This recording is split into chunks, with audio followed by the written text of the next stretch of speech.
আসসালামু আলাইকুম dear viewers, দেখতে পাচ্ছেন যে আমাদের কিন্তু এখানে একটা ইনকিউবেটর ভিতরে অলরেডি বাচ্চা আছে।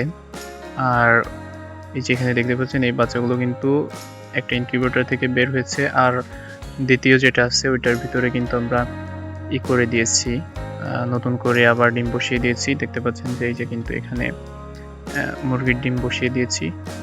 এগুলো ইনশাল্লাহ আপনার আজকে প্রায় আপনার 12 দিনের মতো হয়ে গিয়েছে। তো এগুলো ফুটে বের হওয়ার সময় চলে এসেছে। দেখতে পাচ্ছেন সেটির ভিতরে পানি দেওয়া আছে টেম্পারেচারটা ঠিক রাখার জন্য। এবং হচ্ছে যে আপনার এই সাইডে যে বাচ্চাগুলো বের হয়েছে ওগুলো কিন্তু আপনার সবগুলো এ গ্রেডের বাচ্চা। আমি দেখলাম খেয়াল করে যে একটাও কোনো দুর্বল বাচ্চা নেই, অর্থাৎ হ্যাসিং রেট প্রায় আপনার 90 থেকে 95% মতো।